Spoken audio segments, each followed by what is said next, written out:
que quiera que se lo tomemos en cuenta. Bueno, no sé si Ale quiera decir algo antes. Creo que no.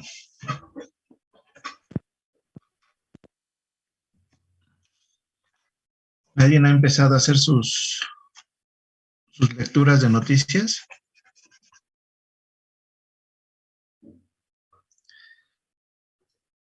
Ok, bueno. Ok, dime, Eduardo.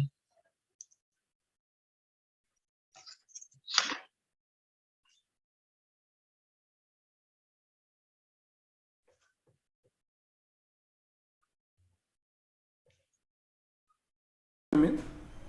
Sí, sí, yo te escucho. Ah, ok, perfecto. La noticia que hemos estado escuchando, pues últimamente todos, ¿no? Lo de la exportación de aguacate, que se peligra más de 2.500 millones de dólares en exportación de aguacate, por principalmente porque lo que se exporta es a Estados Unidos, eh, mayormente para lo que sucedió ayer, por ejemplo, que es el Super Bowl.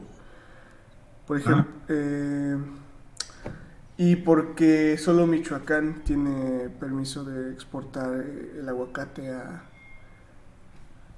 a Estados Unidos. Sin embargo, pues el viernes pasado el gobierno de Estados Unidos determinó la suspensión temporal de envíos de aguacate desde México porque uno de sus inspectores de los gringos ubicado en Uruapan, en Michoacán, pues recibió una amenaza telefónica, vaya. Eh, entonces, pues eso, lo del aguacate. Que por cierto, el aguacate representa el tercer producto agroindustrial que más vende México al mundo, después de la cerveza y el tequila. Entonces, bien, pero no hay mucho más que hablar, ya sabemos todo lo que está pasando, pero pues esa sería mi noticia. sí, está muy bien y muy bien comentada. Fíjense, en el tema del aguacate, ¿saben ustedes por qué solamente Michoacán tiene el poder, no el poder, el permiso de exportar a Estados Unidos? Pues el tema aquí es que para poder exportar a Estados Unidos todos deben de cumplir una cierta certificación. Entonces, solamente Michoacán ha cumplido con ese proceso. Sin embargo, eh, dentro de bueno, las exportaciones hacia Estados Unidos deben de cumplir con una cierta producción, ¿no? Y cuando no se logra cumplir esa cierta producción, también hay un tema de mafia de los aguacateros. Cuando no logran cumplir su producción, que ya está comprometida con Estados Unidos, recogen el aguacate de otros estados y la hacen pasar como que viene de origen de Michoacán. Entonces, hay muchas todavía anomalías que deben de cumplirse y sobre todo, pues también Estados Unidos cubre mucho este, no sé cómo decir, debe de cubrir mucho su mercado, ¿no? Ellos también están creciendo. México empezó a ser un líder aguacatero en el mundo. Sin embargo, ya muchos países, sobre todo en Europa, ya están produciendo el aguacate de muy buena calidad. Entonces, México debe de, no sé, debería de empezar a hacer algo con los otros estados para poder certificar su producto y nosotros seguir siendo líder mundial en la producción de aguacate. ¿Vale? Muy bien, Eduardo. ¿Alguien más? Por ahí alguien había levantado también su mano. Igual puedo decirla. Sí, dime, Julieta. Bueno, la noticia que yo vi es que pues terminando el año, llegamos a una inflación del 7%, que ha sido la más grande que hemos tenido pues desde 2001. Y bueno, esto es del INEGI, ¿no?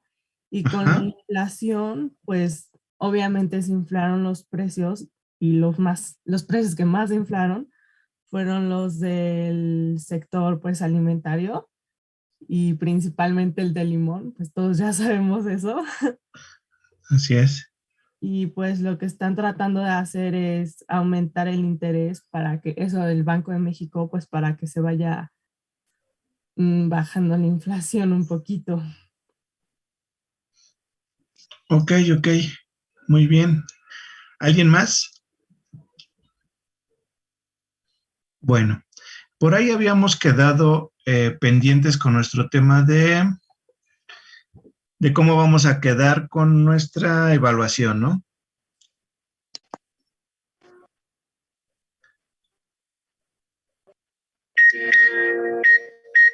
Nadie hizo propuestas vía WhatsApp. Entonces, ustedes díganme, ¿lo dejamos como habíamos quedado? ¿Lo movemos o no lo movemos? Déjenme compartirles lo que habíamos puesto en un inicio.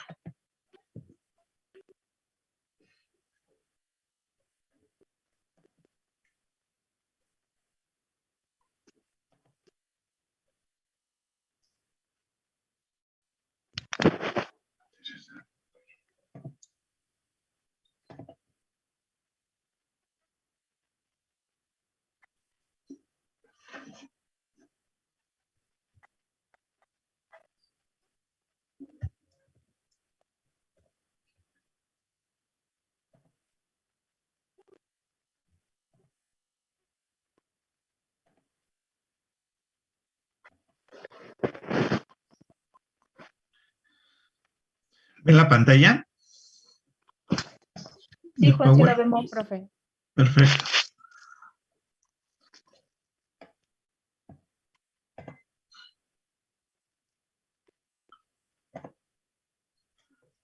Ok. A ver, habíamos dicho que tareas y lecturas 15, examen el 40%, que pueden ser hasta 2 exámenes, trabajos en clase, los ejercicios que lleguemos a hacer, el glosario, que a partir de hoy ustedes deben de recabar este, todos los conceptos que vayamos viendo y entregárnoslos en parcialidades. Estábamos proponiendo cada 2 semanas entregar su avance del glosario. Un trabajo final que todavía no hemos dado las bases, pero bueno, ese se va a hacer en equipo y la participación que a partir de ahorita ya está contabilizándose, ¿no? Por ahí ustedes decían que aumentáramos en el glosario y no recuerdo bien si en trabajo final, pero a ver, ustedes propónganme qué es lo que querían mover y si todos están de acuerdo. Digo, que no nos lleve más de 5 minutos ahorita esto. Se supone que será parte de su tarea pensarle cómo íbamos a evaluar o qué es lo que querían cambiar.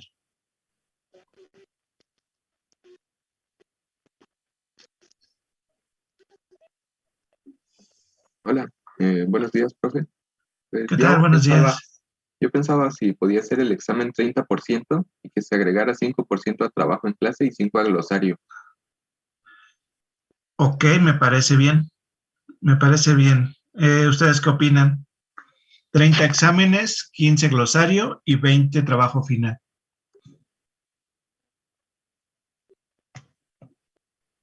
A mí ese me parece muy bien. ¿Vale? Ok, a ver.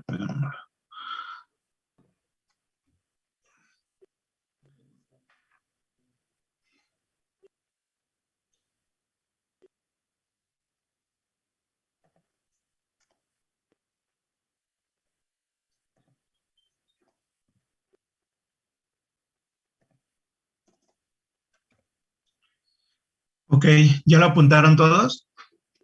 ¿Cómo vamos a empezar la evaluación?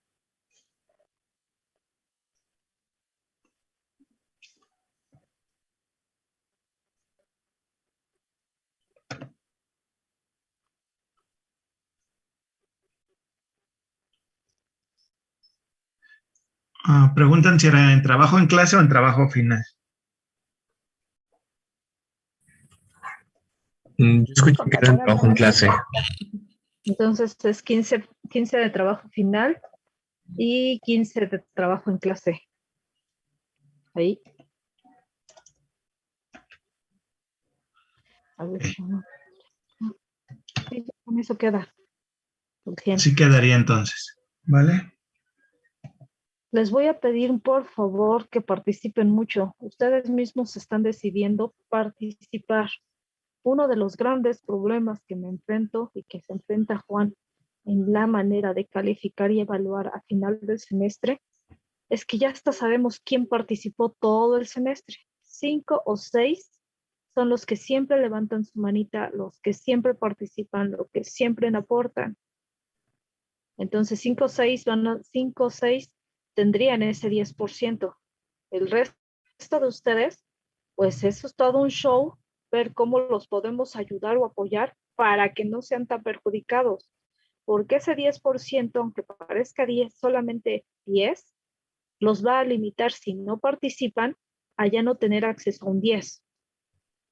Ajá. Aunque hayan tenido 10 en todo lo demás, pero nunca participaron, nunca expusieron una idea, nunca hicieron algo, les va a perjudicar. Y ya nos dimos cuenta con un simple y ya no proceso de evaluación final del curso. Les pedimos que lo hicieran por WhatsApp. Nadie opinó, nadie, hasta ahorita que Juan retomó el tema. Y esa parte de decir, yo opino, yo pienso, la participación del compañero al hablar del problema que tenemos con el aguacate actualmente en México, esa parte también es importante. Me dicen, maestra, es que mis condiciones de conectividad no son buenas. Entonces escríbalo. Tiene dos formas de escribirlo. Tanto en la misma plataforma Zoom se pueden inscribir muchas veces las ideas cuando tu micrófono no sirve o cuando tienes algo. Y si definitivamente no puedes, lo mandas al WhatsApp. También es una forma de participar. Tal vez no escuchamos tu voz, pero sí escuchamos del pensamiento que tienes. Entonces, aguas con ese 10%, porque ese 10% puede ser la diferencia entre optar por un 10 o un 9. Y eso sin tomar en cuenta las demás variables. Ajá. Se les hace muy fácil decir, sí, vamos a participar. Afortunadamente tenemos clases bimodales, pero tengan en cuenta que son pocas clases bimodales porque solamente vamos a ir una semana sí, 2 no. Y eso todavía, de acuerdo al plan, regresamos el 28 de febrero. Esperemos que no haya una ola de contagios o que tengamos algún problema de contagios masivos en la facultad que nos haga suspender este modelo. Esperemos que no. Y yo espero que no. Pero aún así, ahí podríamos participar más. Sin embargo, también en las clases virtuales tendrían que participar. Ajá. Prefiero decirles, ya por favor ya no participen, a decirles, chicos, mi clase fue célebre. ¿Siguen ahí o ya me dejaron solita? Porque así se escucha, un vacío. Nadie habla. Hasta parece que todos están desayunando, haciendo cualquier cosa, menos prestándome atención. Entonces, aguas con ese 10%, tómenlo en cuenta para su evaluación y piénsenlo bien. Ya les di los pormenores. Ajá. Entonces, ahora sí, vamos a empezar a participar. ¿Están conscientes de ese 10%? Muchos de ustedes no hablan, no participan, no porque no sepan. No estoy diciendo que no sepan. Simplemente es porque son personas que no hablan. Ajá. Y entiendo perfectamente esa parte. Entiendo. Por eso les digo, si no quieren hablar, pues escríbanlo. ¿Qué opinan de ese 10%? ¿Que los puede beneficiar o los puede perjudicar?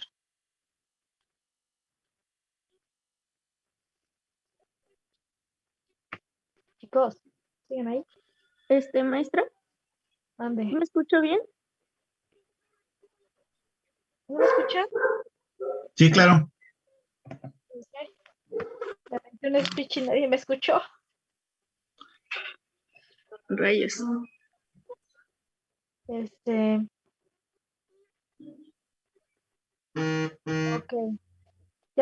como bien les dije, tomen en cuenta qué tanto participan o qué tanto no participan. ¿Vale? Es importante esa parte.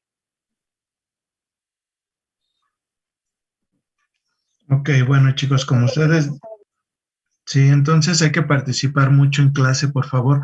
Cuando la maestra habla, por lo menos, si les preguntan, contesten rápido de sí, profesora, aquí estamos, o cualquier duda, interrúmpanos, no pasa nada, ¿vale? El chiste es que ustedes se vean, que estén atentos. También si nosotros preguntamos y no están ahí, si llegamos a preguntar, no sé, Arroz Carrera y no se encuentra en este momento, pues también son puntos malos para su trabajo en clase, ¿eh? Así que por favor estén en clase, respeten nuestros horarios y sin problemas, pues también lo van a poder sacar.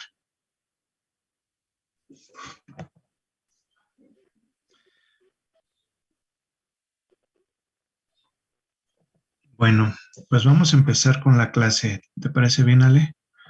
Sí. ¿Qué nos vas a dar de clase hoy, Juan? Hoy empezaremos con la introducción. Hoy empezamos a saber por qué es importante la contabilidad social en una economía. Yo también ya tenía mi pequeña presentación. Pues si quieres, ponla y ya. No. Ya si veo que algo le hace falta, intervengo, ¿te parece? Como guste, vale. Sí. Va que va. Ok, chicos, pues hoy vamos a ver lo que es la contabilidad social, por qué es importante, cuál es la finalidad de ella, ¿no? Y sobre todo, bueno, empezaremos a ver cómo surgió la contabilidad social. La contabilidad social surge después de la Segunda Guerra Mundial, después de la posguerra, con una necesidad de saber cómo iban a reconstruir sus estados, por dónde empezar. Para esto ellos necesitaban un diagnóstico, ¿no? ¿Dónde estaban parados en ese momento? ¿Qué es lo que tendrían que estar apoyando en ciertas áreas? ¿O qué es lo que había dejado como bueno, que ciertas industrias sí habían logrado superar esta guerra y que pudiera mover toda la economía, ¿no? Principalmente, pues, no sé, en las clases de historia que ustedes hayan tenido, sobre todo la industria del acero, ¿no? Todos los estados necesitaban acero para hacer su armamento, principalmente. Entonces recogían todo esto, la industria del acero se volvió muy fuerte en esa época, pero obviamente la mayoría de los demás sectores, pues decayeron en esa época. Entonces, en la historia económica, en toda sociedad nos vamos a enfrentar o nos vamos a cuestionar 4 preguntas básicas para llevar a cabo el proceso de producción. ¿Alguien me dice qué es un proceso de producción? ¿O qué entienden como proceso de producción? Pues serían todo lo que son las técnicas, procedimientos y capitales humanos y monetarios que se necesitan para poder, valga la redundancia, ¿no? Producir algo. Más o menos. ¿Quién más? Son como, perdón. La transformación de recursos o factores productivos en bienes o servicios. Perfecto. Esa es prácticamente la idea de un proceso de producción. ¿Quieres repetírselas, por favor, a tus compañeros? Para que lo apunten en su primer término de glosario. La transformación de recursos o factores productivos en bienes y o servicios. Ok. Entonces, como ustedes ven, toda sociedad va a enfrentar, se van a hacer estas 4 preguntas, que es el qué se va a producir, cómo se va a producir, cuánto se va a producir y para quién se va a producir. Ajá, en toda sociedad van a preguntarse eso dependiendo del sistema en el que estén, que se esté manejando en ese país. Es decir, ¿qué vamos a producir? ¿Qué es lo que necesita mi sociedad, no? ¿Qué es lo que demanda y que tenemos que producir? ¿Cómo lo vamos a producir? O sea, ¿cómo va a ser el proceso productivo? ¿Quién lo va a manejar? Si va a ser de manera artesanal, si va a ser de manera automatizada, etcétera. ¿Para quién lo va a producir? ¿Quién es el que lo necesita? ¿Quién lo está demandando? En este caso, pues la población, ¿no? Pero sí hay que hacerse esa pregunta, si es o parte o la gran mayoría de la población. ¿Y cuánto es lo que se va a producir? Estas preguntas nos las vamos o se las va a responder dependiendo el sistema económico que estén adoptando cada país. ¿Qué es un sistema económico?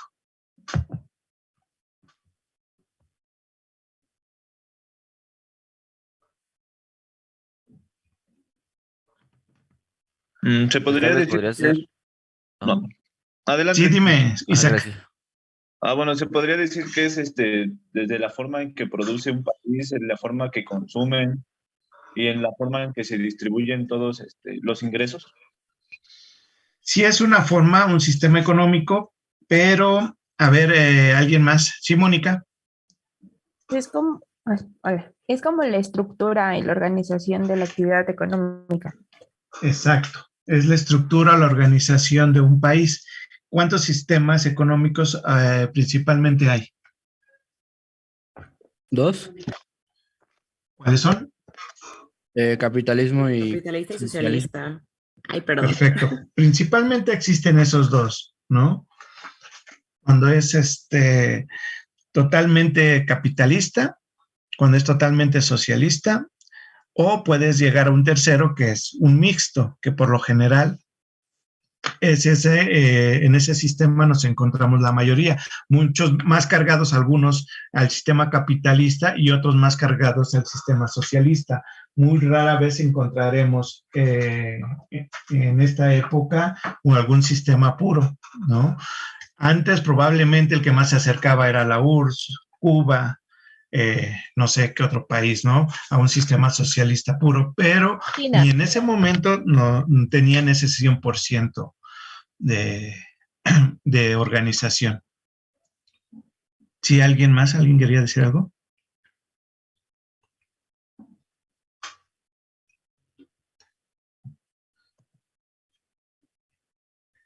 Bueno, entonces, de acuerdo a cómo esté planteado un país, qué sistema económico adopte, van a responder estas preguntas. Es decir, ¿cómo se va a producir en un sistema socialista? ¿Cómo se respondería? ¿Quién lo respondería? ¿El Estado? ¿El Estado? Exactamente. En este caso, ¿quién lo va a producir? Va a ser el Estado, el que controle todos estos factores de la producción, todo este proceso de producción. ¿Para quién lo va a producir? El Estado va a ser el encargado de decidir para quién.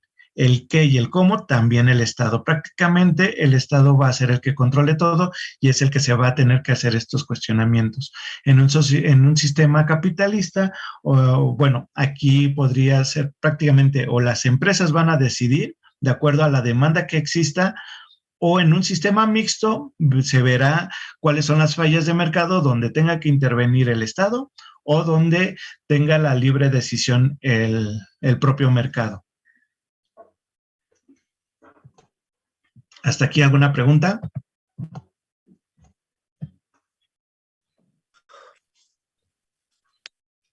No, ninguna. Ok.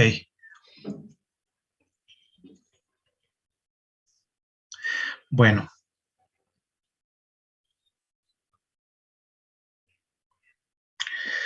Bueno, independientemente de cómo se estén organizando una sociedad, en cualquiera de las opciones que ya mencionamos, se va a necesitar conocer cuantitativamente la realidad económica del país, es decir, saber en dónde estamos parados, como les decía antes, ¿no? Saber cómo está la economía, cómo está creciendo, cuánto estamos produciendo, qué es lo que se está produciendo, qué es lo que necesitamos producir.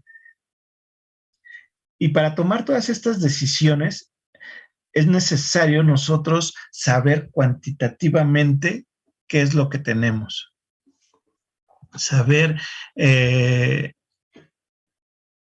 ¿cómo les diré? Saber recolectar ciertos datos, cierta información económica que nos ayude a describir la economía de un país. Y es aquí donde va a entrar la economía positiva y la economía normativa.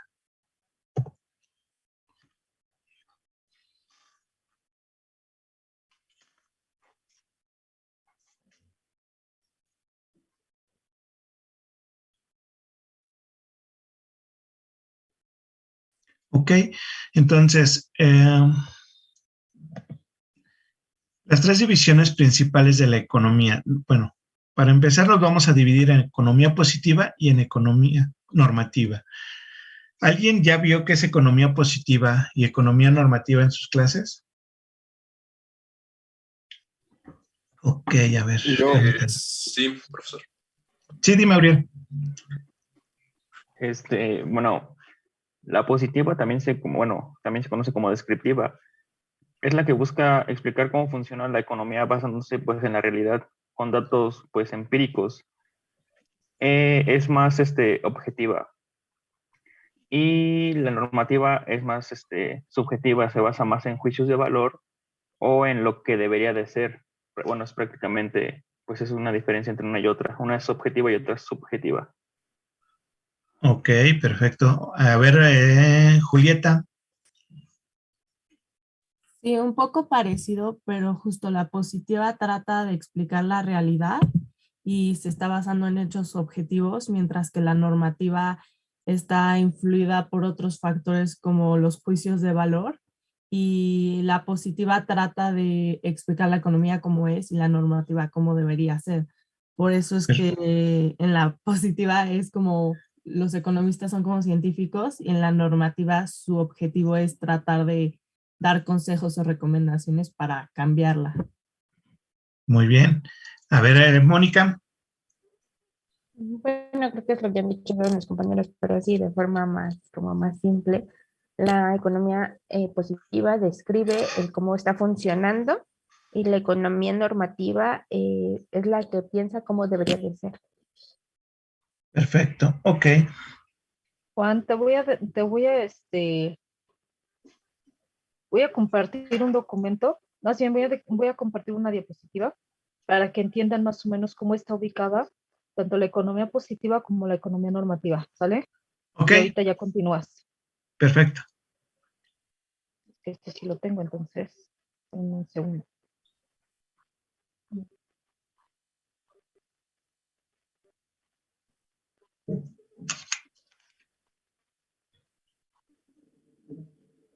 A ver si se ve. Acá. Creo que no se ve, ¿verdad? No, sí se ve. O sea, No, bueno, pero no se ve la que chiquito. necesito. No, pero no se ve la que necesito. No, olvídalo. Ya, sácame ya ahorita de este. Espérame. Acá se las pongo en un diagramita. Después se las mando toda bonita, porque de hecho sí la tengo, pero si ve, no se ve.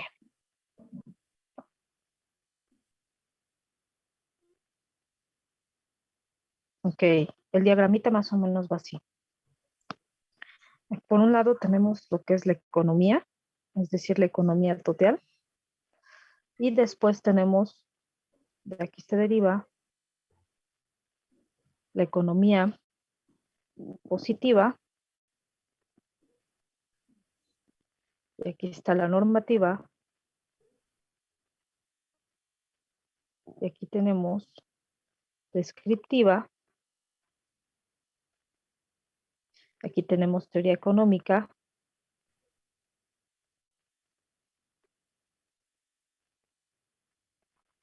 Y después aquí tenemos política económica.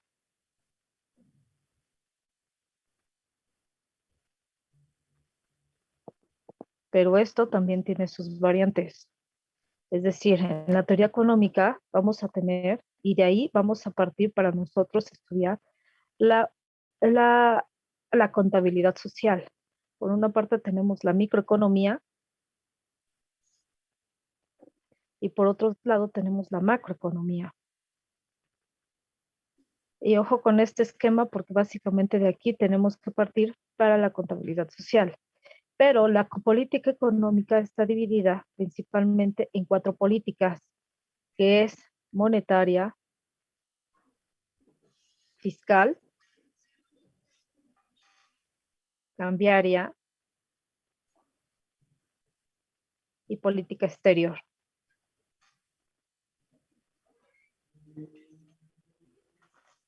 Y eso es para que se den una idea de dónde está ubicado la economía en su conjunto.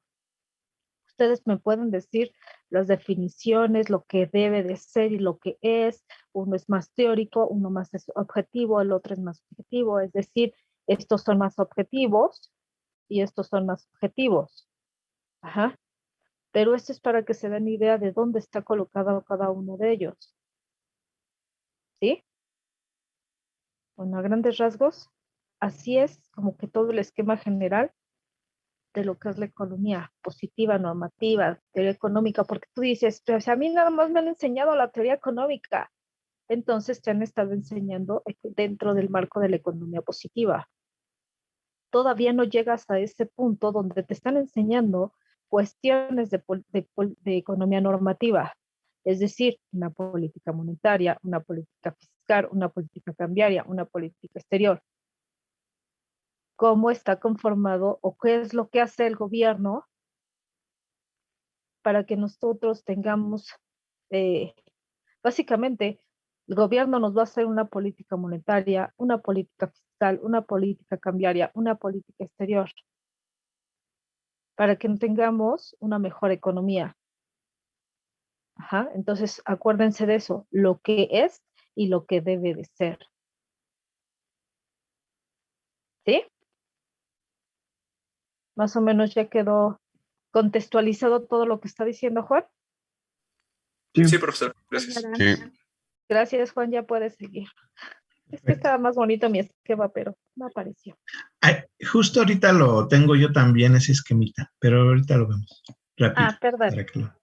Es que yo me acuerdo que no lo había visto, no había visto ese esquema la vez Creo que pasada. lo tengo, ahorita vemos si lo pasa. Si no te digo que está bonito. Ok.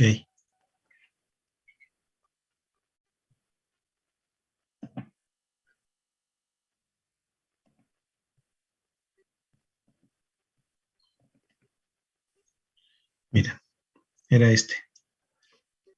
Ah, sí, pero yo ya le puse más cositas. Yo bien Ay. vanidosa. Yo bien vanidosa. Ok, entonces, como decíamos, independientemente de cómo esté organizada una sociedad, cualquiera de las opciones que ya habíamos mencionado, vamos a necesitar saber en dónde está parado un país, ¿no? Saber, es necesario describir la actividad económica en su conjunto y debemos de hacerlo mediante la construcción de modelos o sistemas de descriptivos que nos da la contabilidad social. En este caso, la economía positiva, como ustedes ya nos habían comentado, va a ser lo que describan los hechos reales, en dónde estamos. Y la economía positiva, a su vez, se va a dividir en la economía descriptiva, que prácticamente va a describir, bueno, como dice abajo, describe la acción económica y observa sistemáticamente el comportamiento de sus diversos agentes. Es decir, van a ver la economía descriptiva, observa a todos los sujetos económicos y los va a, por así decirlo, va a verlo reflejado en datos, ¿no? En datos cuantificables, pero generalmente en alguna moneda. Es decir, también lo podríamos ver de una simple manera, que serían recabar todos los datos económicos, todos los datos que nos reflejen los hechos económicos. Después de esto, la economía positiva, bueno, también tenemos la parte de que es la teoría económica o economía política. Esta a través de los principios, teorías, leyes, modelos, va a describir todos estos hechos económicos, todos estos datos que recabemos, los va a describir a través de un modelo económico, ¿no? Nos va a decir los hechos reales, nos va a decir lo que es, lo que está pasando en este momento. Y la economía normativa, como ustedes bien decían, va a aplicar a través de la teoría económica hacia dónde deberíamos de ir. Aquí es como nos decían que tendríamos que aplicar juicios de valor. Para mí, ¿qué está bien o está mal? Debemos de cambiar el rumbo de las acciones que estamos llevando, o vamos a mantenerlo igual, o podemos mejorarlo aún, ¿vale? Entonces, todo este panorama de la división prácticamente en hacer un análisis de recolectar datos, de hacer un análisis a través de modelos de lo que existe en este momento, y a través de la política económica vamos a lograr, a través de una de sus, ¿cómo lo decía Sale? Es de la política fiscal, monetaria, social, vamos a aplicar medidas para cambiar el rumbo de un país. Alguien había levantado la mano, pero ya no vi. ¿Todo bien? Seguimos adelante. ¿Hasta ahorita tienen alguna pregunta?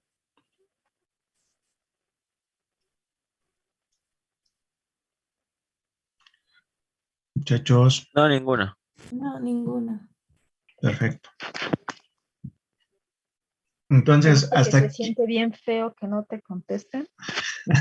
Lo acabamos de decir, por favor, contesten rápido. Digo, no les cuesta de nada decir ahí sigo, o digan todo bien, profesor. Todo. No pasa nada. Se siente bien feo. Se siente feo, exactamente, de que se queden callados. De por sí.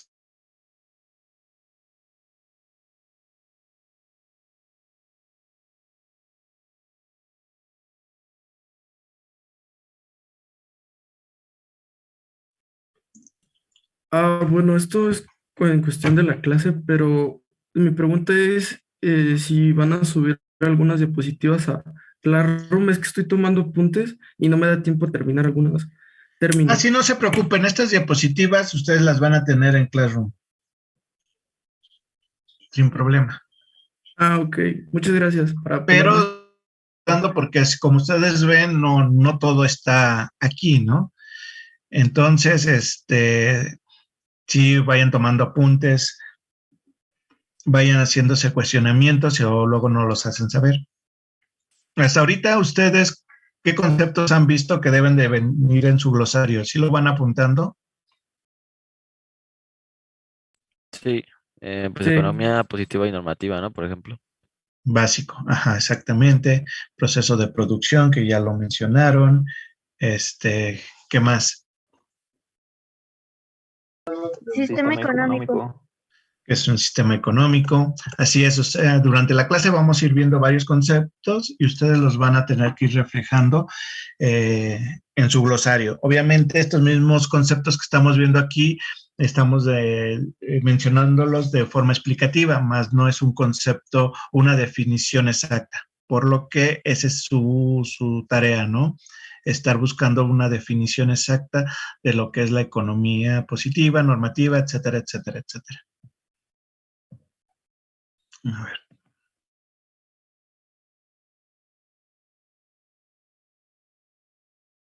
Les tenía una definición de lo que era la economía positiva, que busca hacer una descripción de los fenómenos económicos. Estudia las fuerzas que afectan a la economía y busca predecir las consecuencias de su actividad.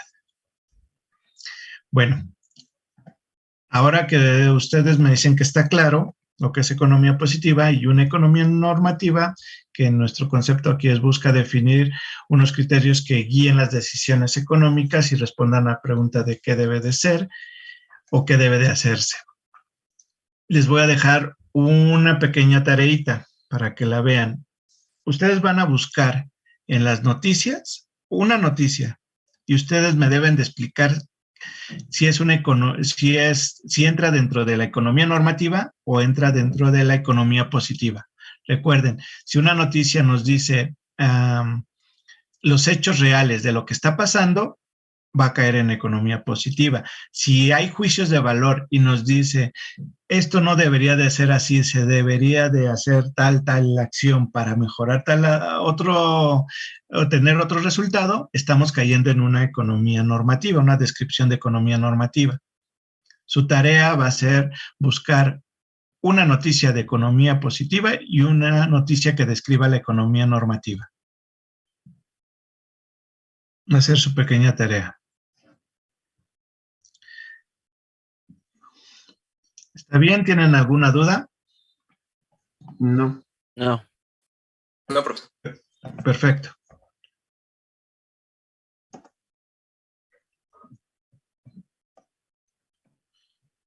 Ok, como habíamos visto, la diferencia entre una economía positiva y la economía normativa está basada en que la economía positiva trata de explicar lo que la economía es, mientras la economía normativa trata de indicar cómo debería de ser, donde ya involucra juicios de valor.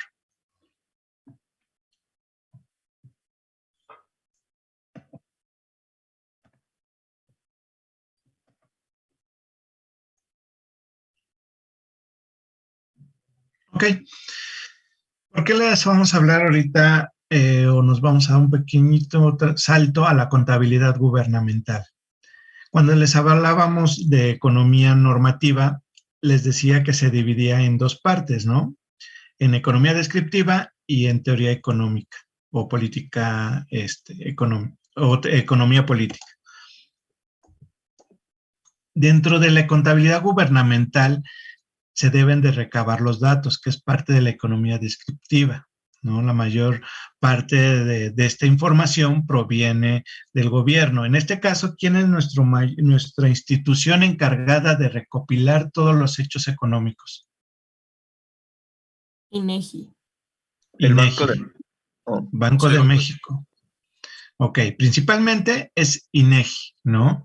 INEGI es el encargado de estar alimentando a través de las cuentas nacionales, que luego posteriormente o más adelante veremos, es el principal herramienta de contabilidad social de un país, las cuentas nacionales, ¿no? De ahí van a partir para sacar toda la información con la que cuenta un gobierno y que es parte de la economía descriptiva. Esto nos va a ayudar, una vez que se genere toda esta información, nos va a ayudar a analizar los hechos reales, en dónde estamos parados, para que una vez que nosotros tengamos toda esta información y sepamos en qué nivel estamos, que nos podamos comparar con otros países también, vamos a decidir si vamos bien o vamos mal, y a través de la política económica vamos a saber qué hacer o qué nuestros líderes, nuestros dirigentes van a saber qué hacer, qué medidas tomar para tomar un mejor rumbo.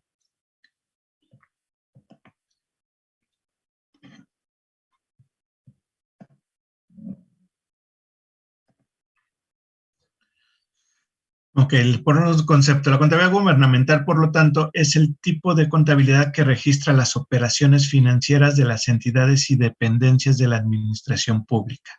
Todos los eventos cuantificables que afecten al Estado forman parte del interés de la contabilidad gubernamental.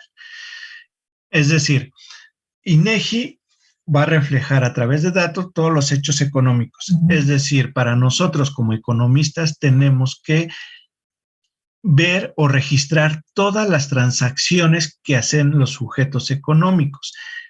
Prácticamente todos estos hechos se van a ver reflejados con datos monetarios, ¿no? Nosotros como economistas tendremos que ver reflejado prácticamente todas las transacciones que hagamos, prácticamente todas, pero no todas estas transacciones son las mismas o se van a ver registradas nuestras transacciones de nuestro país con respecto a otro país. Pudiera ser que algunas omitamos porque no es de mucha importancia para nosotros como país, pero para otro país puede ser que sí. Y ahorita vemos ejemplos de lo que les estoy mencionando.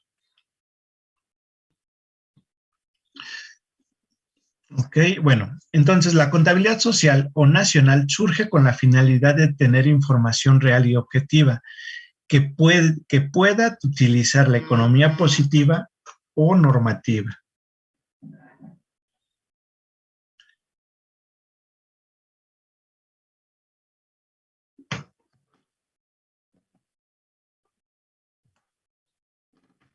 Es la contabilidad nacional. Es un sistema contable para el registro sistemático, detallado y completo de la actividad económica que tiene lugar en un país durante un periodo determinado. Es decir, la contabilidad nacional va a tener un sistema contable, donde vamos a registrar todas las transacciones que les comentaba. Este sistema contable se refleja en las cuentas nacionales del país. Y ahí vamos a tener detalladamente cada uno de nuestras transacciones. Está formada por un sistema de cuentas, que es lo que les comentaba, y solo van a cuantificar la actividad agregada de un país. Más bien, no solo van a cuantificar la actividad agregada de un país, sino también las relaciones entre los distintos sectores institucionales y ramas de la actividad. Ok, la contabilidad nacional, para empezar, es un sistema contable. Como les dije, va a registrar todas las transacciones en un sistema de cuentas. En segundo lugar, nos va a mostrar todas las relaciones entre los distintos sectores. Es decir, también hay una herramienta que es la matriz de insumo-producto, que nos refleja con claridad todas estas relaciones entre los sectores económicos. Es decir, ¿cuáles son los sectores económicos? Primario, secundario y terciario. Ok, entonces esto en la matriz de insumo-producto nos va a decir el sector primario tiene una interacción de tanto monto en compras con el sector terciario, ¿no? Requiere del sector terciario, no sé, 5,000 millones de dólares al año. Entonces, estas interrelaciones podemos verlo de esta manera global como un poco más detallada, es decir, la industria de, ¿cuál será? Bueno, de la producción de plátano requiere del sector servicios 2,000 millones de pesos, ¿no? A ese nivel podemos llegar en una matriz de insumo-producto y nos va a estar mostrando las interrelaciones que hay entre ciertos sectores. Es decir, también podría mostrarse relaciones entre el mismo sector. Es decir, la industria primaria va a requerir compras del mismo sector primario por tanto monto. Ajá. ¿Por qué creen que ustedes creen que el mismo sector requeriría en la industria primaria, en el sector primario, requeriría comprarle al mismo sector primario? ¿Para qué? Hablando de, si el sector primario hablamos de la explotación de la tierra. ¿Qué le pudiéramos comprar al mismo sector primario?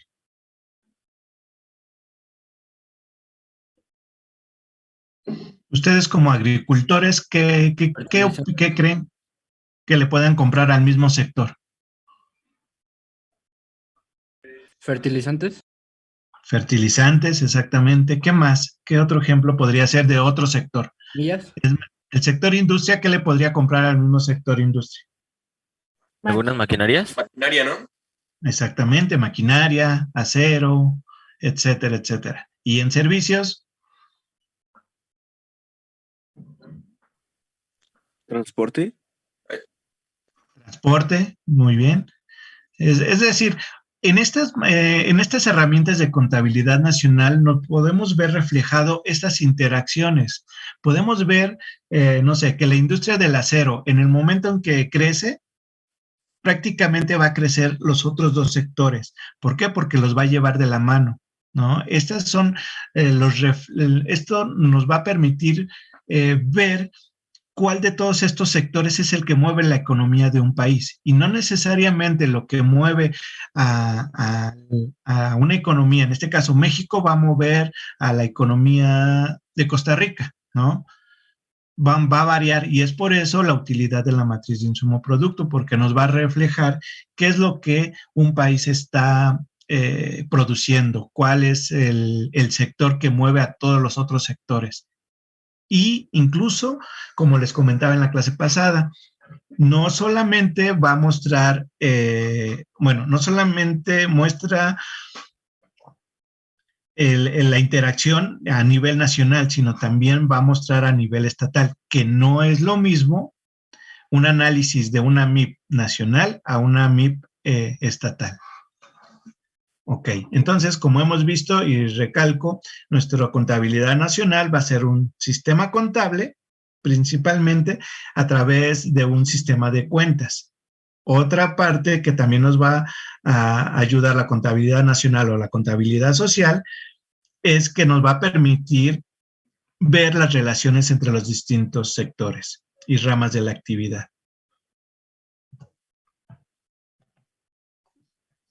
Bueno, aquí hay algunos autores que dividen lo que es la contabilidad nacional y la contabilidad social. Prácticamente es lo mismo. Si ustedes ven esta definición de contabilidad social, dice que es un registro sistemático, que también lo marcaba en el anterior concepto, de los principales hechos económicos originados por la actividad económica que despliegan las entidades de una comunidad o sociedad. La producción, la distribución y la utilización de bienes y servicios entraña muchos y variados procesos, por lo que es necesario reunir cada vez más y en mayor cantidad la información necesaria, que al ser organizada sea capaz de reflejarnos la estructura económica de un país. Bueno, aquí otra vez volvemos a hablar de registros sistemáticos, que en este caso, o en el concepto anterior, hablábamos que son las cuentas nacionales, ¿no? Y debe de ser organizada, es decir, todas las transacciones que realice un país se van a clasificar. Más adelante los vamos a ver cómo se clasifican y a través de conceptos básicos de contabilidad se van a organizar. Y esto nos va a mostrar la estructura económica de un país.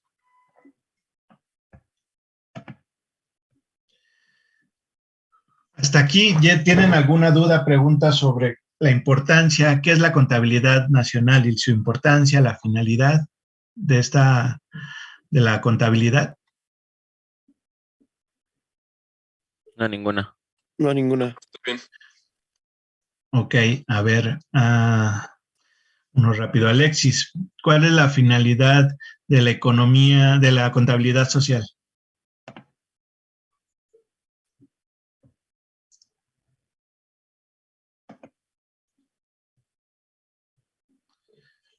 Ok, Alexis, va a ser el primero en tener un punto menos en tu trabajo de clase. No está Alexis Servín. Vamos a escoger a alguien más. Jimena Flores.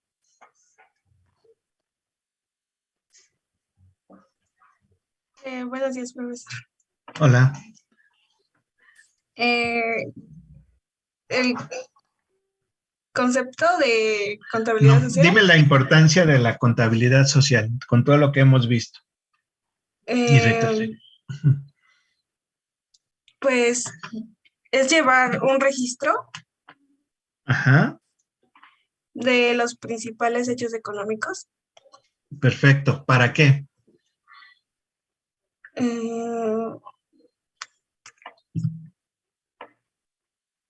Rocco, ayúdale, por favor.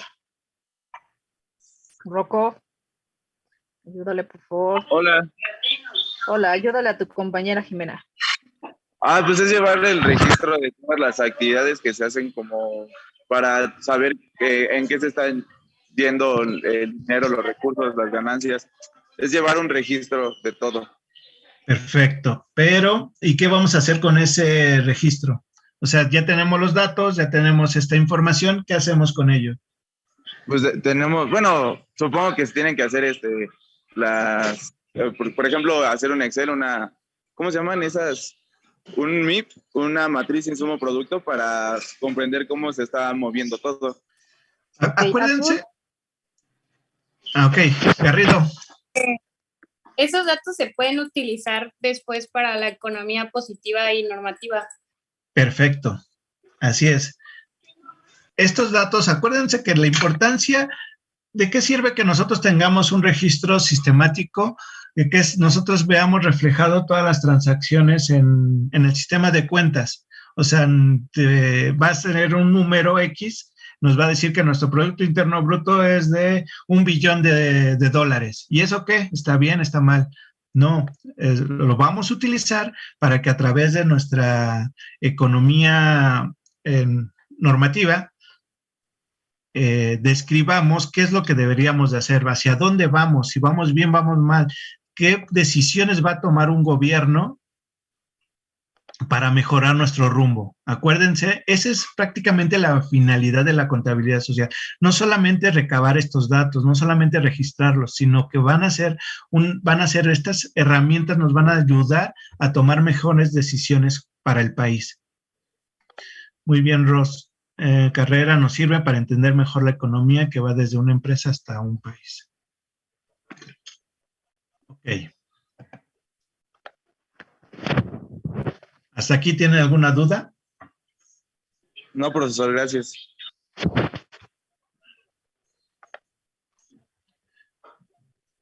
Ok, ¿qué es un sistema de cuentas? Si hablamos tanto que una de las principales herramientas, o si no es que la principal herramienta de un país es un sistema de cuentas, ¿qué es qué es un sistema de cuentas?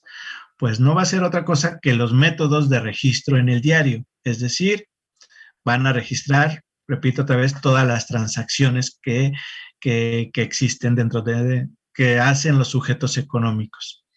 Es decir, son aquellos procedimientos mediante los cuales se anotan las operaciones realizadas por los sujetos o entes económicos. El establecimiento del sistema de cuentas tiene por objeto agrupar las transacciones.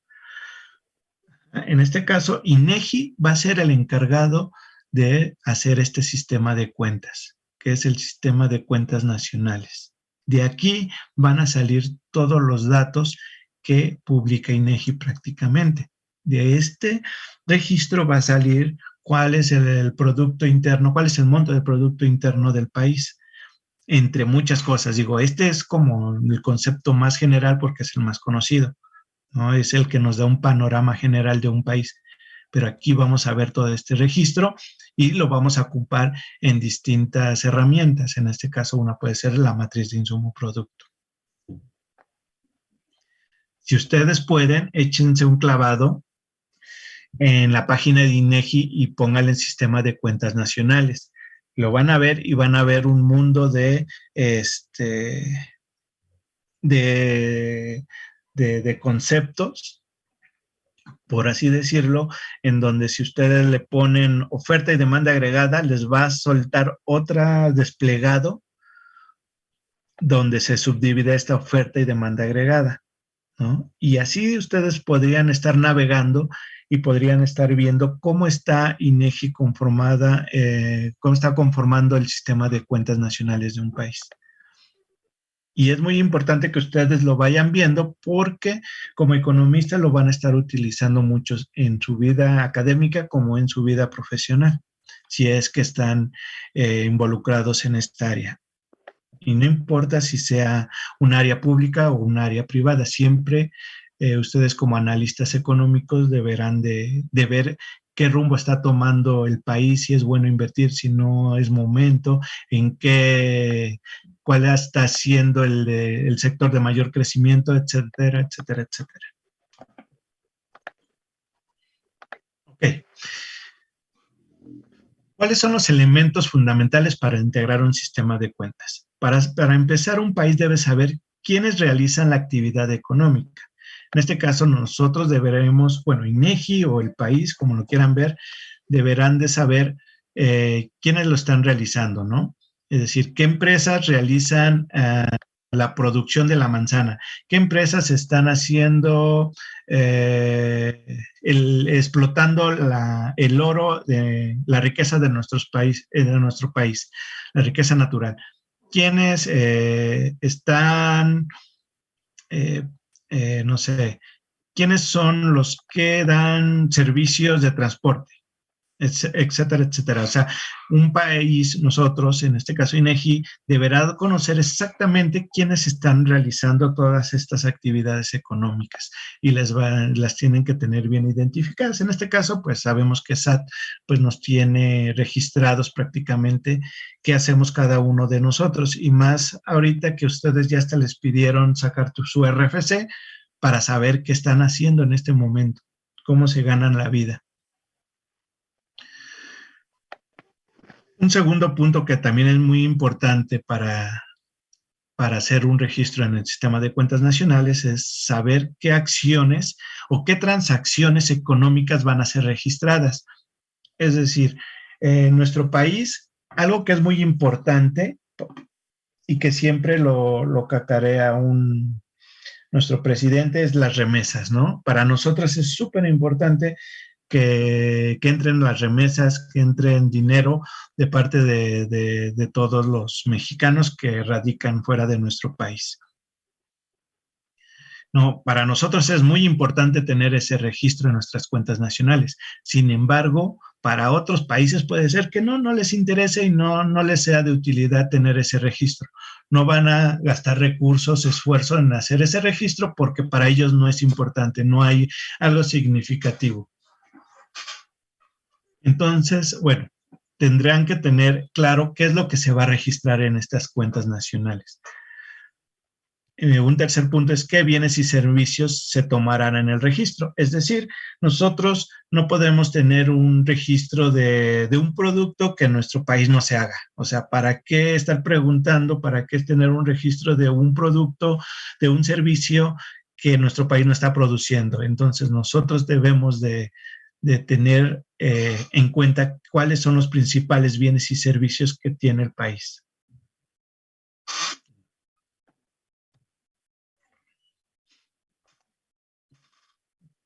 Hasta aquí, preguntas.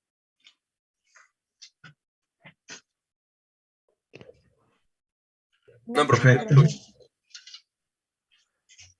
¿Ustedes cuáles creen que sean los principales problemas que enfrenta un país al hacer el registro de todas estas Juan, transacciones? creo que alguien iba a preguntar algo. Se quedó A en ver. y interrumpiste. Sí, yo. Pero A ver, no, ¿quién? continúe. ¿Marcos? Es que sí tenía la duda de qué es lo que pasó, por ejemplo, con todos los lugares en donde se hacen transacciones que no están dados de alta, pues vaya, ante pues las dependencias fiscales y así. O sea, ¿eso no afecta de alguna manera? ¿No es como dinero que no está siendo, vaya, como demostrado o algo así? Ok, a eso vamos, justo a eso vamos, pero de una vez te contesto. Todo este registro del sistema de cuentas, cuando nosotros sacamos el Producto Interno Bruto, que en teoría es todo lo producido en un país durante un cierto periodo de tiempo, hay ciertos elementos que no están cuantificados, como es lo que nos comentas. Sin embargo, esta es una estimación, no podemos llegar a una cifra exacta. ¿Por qué? Porque hay elementos que no podemos contabilizar. ¿Cómo qué elementos no contabilizamos? Pues, por ejemplo, el trabajo informal, ¿no? Que era lo que precisamente estaba comentando el compañero. Exactamente. El trabajo informal, aunque no lo contabilizamos de una manera exacta, sí lo podemos estimar, pero siempre y cuando, les repito, siempre y cuando para nuestro país sea importante. O sea, nosotros, obviamente, los que vivimos en la Ciudad de México, vemos la importancia o cómo se mueve la economía del sector informal, ¿no? Entonces, INEGI está encargada de hacer una estimación de estos recursos que se están manejando en este sector. Tal vez para otros países no sea importante. Para nosotros sí. Entonces, van a buscar la forma de estimar estas ganancias, estas utilidades, cuánto dinero se está manejando en este sector informal. Y por eso era mi pregunta. ¿Ustedes cuáles creen que sean los problemas que se enfrenta un país para el registro de todas las transacciones? Pues justamente ese, el no poder como contabilizar todas las transacciones, porque hay algunas que no están, no sé si decirlo así, como dadas de alta porque pues tal vez son a través de trabajo informal o algo así. Ese es uno. No, no puede estar, no todo el mundo está registrado o lleva la contabilidad. Principalmente es ese, no lleva la contabilidad o el registro de todas las transacciones. Ustedes como familias, como personas, ¿llevan el registro de sus transacciones y se las reportan a Hacienda? No. O sea, muy rara vez, tal vez la mamá o el papá tienen gano tanto y voy a comprar tanto no sé, de mandado, tanto, esto es para el transporte, esto es para darles para el antro, para sus cervezas a mis hijos, etcétera, etcétera. No, es muy raro, ¿no? Que lleven ese registro. Sí, dime, León Pérez. También puede ser como la fiabilidad de los datos, o sea, porque puede haber fraudes y todo eso, ¿no? Exactamente. Otro de las cosas que deben de enfrentar es que no es 100% exacto los datos reportados, ¿no? Simplemente todo lo que es la evasión fiscal, imagínense cuántos millones de pesos, que también hay un registro o una estimación de cuánto se está evadiendo. Eso nos da a saber que no se está reportando exactamente todas estas transacciones. O todo lo que se trafica también, todo lo que entra por nuestras fronteras y que no se reporta, imagínense, entonces eso no está registrado. Sí, dime, Aldo. Nada más una pregunta rápida, profe. Es que estoy viendo Sí. la diapositiva que está presentando de las entidades o agentes económicos, ¿no? Pero según tenía entendido no eran 5 los que se toman en cuenta. ¿Cuál es el quinto? Serían los intermediarios financieros, que son los bancos y todo eso. Ok, mira, en esta diapositiva lo vamos a hacer de esta manera muy general para seguir con nuestra clase, que es una manera conceptual. Probablemente lo que tú me dices va a entrar en esta clasificación. Prácticamente son 3 y hay una cuarta cuando hay relaciones con el exterior. La que tú me dices entraría dentro de las empresas. Dentro de las empresas, tú los podrías clasificar. Un poquito más adelante también les voy a comentar esto, o de una vez se los digo. ¿Cuáles son los sujetos o entidades económicas? Principalmente los conocemos como familias, empresas, el gobierno y el resto del mundo. Cada una de ellas se va a subdividir de acuerdo como sea su análisis. Es decir, las familias tú los puedes dividir por estratos de ingreso, por lugar de origen. Las empresas, como tú dices, las puedes dividir en financieras y no financieras. El gobierno lo puedes dividir si son paraestatales, estatales, etcétera, etcétera, etcétera, ¿no? Principalmente serían estos y a su vez estas se pueden subdividir como ustedes, de acuerdo a su análisis que necesiten. Ok, gracias, profe. Sí, es que, bueno, recordaba que el semestre pasado nos habían comentado algo acerca de que los intermediarios financieros eran un agente económico, pero no nos habían comentado que estaba dentro de las empresas. Principalmente son estas, te digo. Probablemente ahí un autor pueda meter otra o subdividirlas en distintas formas, pero si te echas un clavado más adelante vas a ver que prácticamente todos los entes económicos van a entrar en esta clasificación.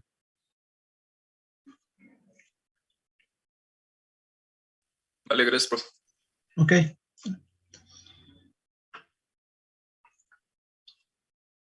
Bueno, hasta aquí ustedes tienen alguna duda con cuáles son los sujetos o entidades económicas. Todos ellos en realidad participan en los hechos económicos de un país, en los hechos económicos del mundo, por así decirlo, ¿no?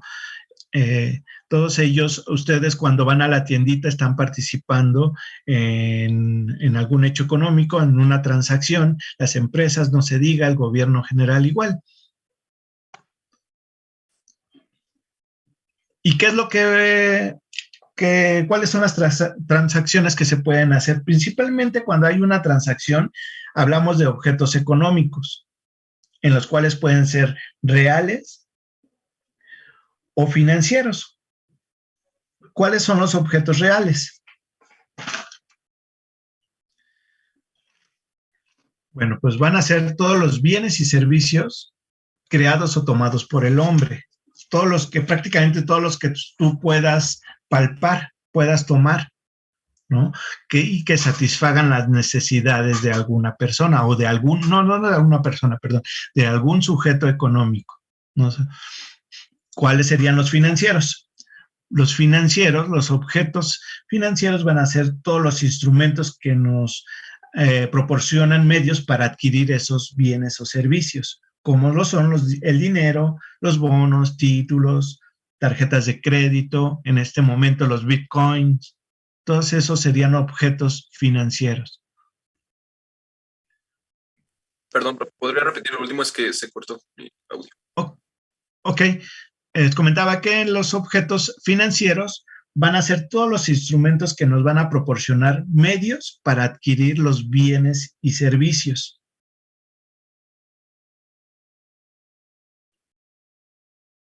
Pueden ser, los bienes o los objetos económicos reales van a ser todos aquellos que son todos los bienes y servicios creados o tomados por el hombre para satisfacer sus necesidades. Es decir, todos los que tú puedas tomar, todos los que te puedan ayudar a satisfacer tus necesidades van a ser objetos reales, ¿no? Sí, hasta aquí más preguntas sobre esto. Si no, ahorita también les vamos a seguir dando ejemplos. Ahorita me pide Rocco hacer unos ejemplos, los vamos a hacer y vamos a estarlos clasificando. Así que para que les quede más claro todavía. Prácticamente los objetos reales, pues son todos los objetos, todos los bienes y servicios. Prácticamente todos los bienes y servicios que satisfagan alguna necesidad van a ser los objetos reales. Y los financieros van a ser todos los medios con los que ustedes adquieren esos bienes y servicios. Así de simple sería. Ajá. Y todos estos son partícipes de alguna transacción económica. O sea, los sujetos económicos y los objetos económicos los vamos a encontrar en una transacción. Y son todos ellos los que van a quedar registrados en el sistema de cuentas. Sí, dime, Marcos. Entonces, ¿se necesita de un objeto económico financiero para obtener un objeto económico real o no? Para hacer una transacción vamos a necesitar de algún objeto económico, sea real o sea financiero. No necesariamente vamos a necesitar un objeto real para hacer una transacción. Ajá, o no necesariamente vamos a necesitar un objeto financiero para hacer una transacción. Y lo vamos a ver en ejemplos un poquito más adelante. Aguántenme tantito, nada más quiero que quede claro ahorita los conceptos. Sí, dime, José. Sería como el pago de luz, ¿no? Cuando pagas la luz, podría Ese ser es un objeto financiero, pero también podría ser después real porque, pues, tú tienes, o sea, sí, ¿no? Están interviniendo los dos. Un objeto real, que es un servicio, el suministro de luz, y estás dando a cambio un objeto financiero, que en este caso es la moneda nacional. Ok. Sí, dime, Aldo. O sea que, por ejemplo, dentro de lo que son los objetos económicos financieros, podríamos tomar en cuenta lo que es el dinero fiduciario, o los créditos, lo que son. Sí, todo eso entra ahí también, dentro de los objetos financieros. Ok, va. ¿Vale? Ok. Hasta ahorita ya vimos qué son los sujetos, cuáles son los objetos, y ahora definamos bien qué es una transacción económica. La transacción económica es la operación por la cual los objetos económicos se desplazan de una a otra entidad económica del sistema. Es decir, ya vimos que los objetos económicos pueden ser reales o financieros y se van a desplazar de una a otra entidad económica o sujetos económicos. Es decir, un objeto se debe de desplazar de entre una familia hacia una empresa, o de una empresa hacia el gobierno, o del gobierno dentro del mismo gobierno. O sea, puede haber transacciones dentro de un sujeto económico o involucrarse dos sujetos económicos. ¿Sí? ¿Aquí les quedó claro esta parte? A mí no entiendo. Ok. Una transacción económica. Cuando decimos, ¿quiénes son los sujetos económicos o entidades económicas? El gobierno, las empresas y las personas. Las familias. Exactamente. Ajá. Entre ellos pueden realizarse transacciones. Ajá. Pueden realizarse transacciones de objetos reales o financieros. Cuando tú haces ese desplazamiento de bienes o servicios entre los sujetos económicos, ya estamos hablando que existe una transacción económica. Ajá, podemos dar miles de ejemplos. No sé, cuando tu papá te da a ti tu dinero para la semana, es una transacción económica en donde te está donando una cierta cantidad, te está donando un objeto financiero y está pasando y está involucrado un sujeto económico, en este caso familias, ¿no? Y la transacción se está haciendo dentro del sujeto económico llamado familias. Ahora, si hay otra transacción económica, no sé, entre gobiernos podría ser, donde el tema de CFE, del suministro de luz, le está proporcionando un servicio, no sé, a presidencia, ¿no? Ahí hay otra transacción económica donde hay un objeto real, un servicio, está involucrando el pago de ese servicio. Entonces existe una transacción económica dentro de un sujeto económico llamado gobierno. O pueden involucrarse entre empresas y gobierno. O sea, hay una mezcla de transacciones. Lo que les quiero decir es que entre todas ellas se puede hacer esas transacciones y pueden estar registrándose en un sistema de cuentas. ¿Les queda más claro o todavía hay dudas?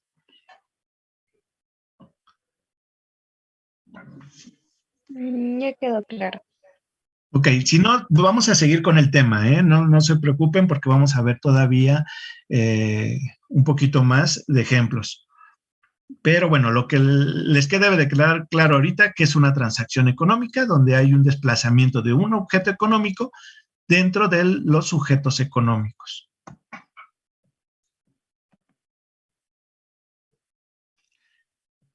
¿Cómo pueden clasificar todas estas transacciones económicas? Primero, se pueden clasificar en reales y financieras. Otro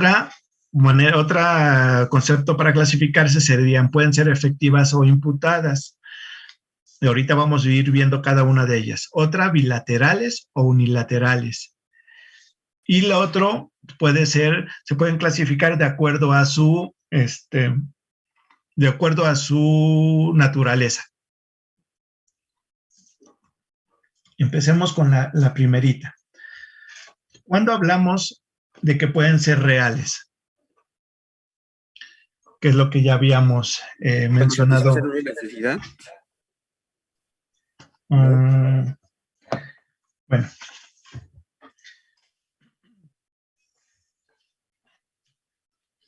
¿Cuándo hablamos que puede ser una transacción real? Cuando opera un bien o servicio o mercancía, es lo que les decía. Una transacción puede ser real cuando se involucra un bien o un servicio. Ahí hablamos que es una transacción real. Es decir, cuando ustedes hoy vayan y compren un ramo de flores, o vayan y compren un peluche, o vayan y compren renten a la botarga para que les vaya y le canten una canción, un poema a su novia, novio, ahí hay un objeto real, una transacción real. ¿Por qué? Porque hay un bien o un servicio en esa transacción. Ahí es cuando hablamos de una transacción real. ¿Cuándo hablamos de una transacción financiera? Cuando de por medio existe algún medio, como puede ser cualquier medio de pago, ¿no? Donde van a adquirir un bien o servicio o para comprar algún título financiero, por así decirlo. Es decir, donde exista un pago, un medio de pago, va a ser una transacción financiera también. Si ustedes van y compran un título, un bono, un CETE, va a ser una transacción netamente financiera, es decir, yo voy a pagar con moneda nacional y a cambio voy a tener un título, un bono, un CETE. Es una transacción netamente financiera, no hay involucrados algún objeto real. ¿Hasta aquí vamos bien? Profe, ¿una renta sería una transacción real?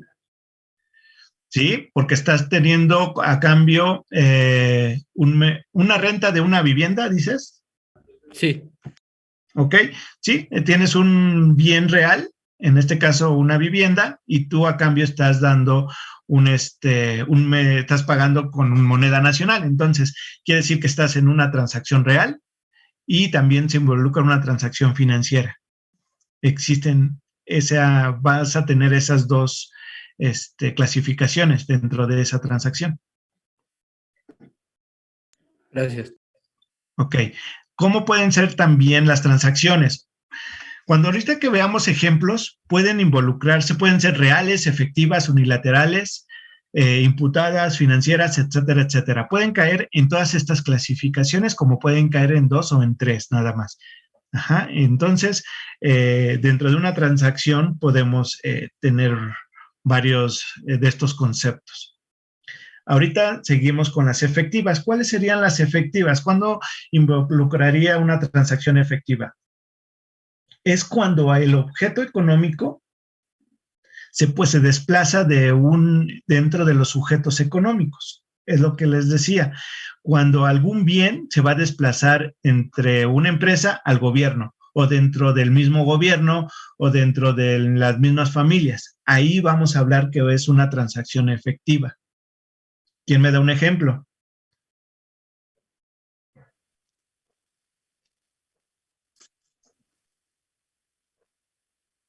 Pues podría ser precisamente las familias, ¿no? Que le compran algún producto a una empresa.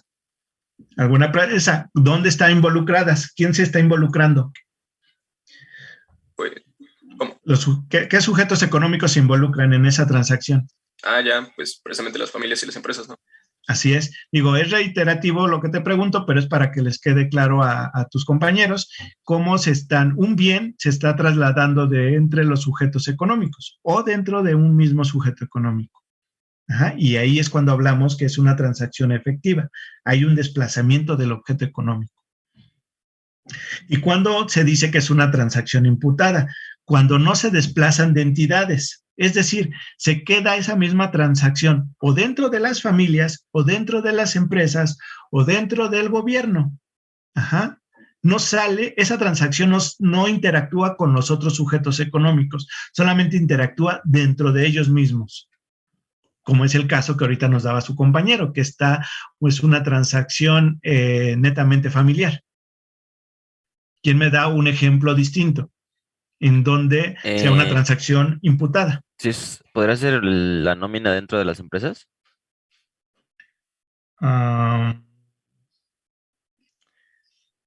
No, porque ahí estás involucrando familia, en donde yo te doy un servicio, que es mi fuerza laboral, y en cambio la empresa te está remunerando con un ingreso.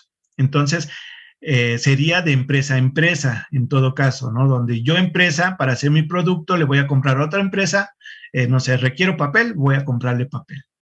Hablamos de empresas. Cuando se hace un trato entre familia, por ejemplo, la venta de un coche o algo así. Y sale dentro de las mismas familias, sí. Así es. Ahí hablamos que es una transacción imputada. ¿Quién más me da otro ejemplo o ya les quedó claro? ¿Sería algo como los bienes intermedios que se utilizan como complementos para los bienes finales que compran en otras empresas? Ya se terminó la clase, ya se pasaron un minuto. Bueno, ya seguimos en la siguiente clase con esto, pero no necesariamente los bienes intermedios entrarían como una transacción imputada. ¿Vale? Ya tienen su pequeña tarea. Nos vemos en la siguiente clase. Gracias, chicos.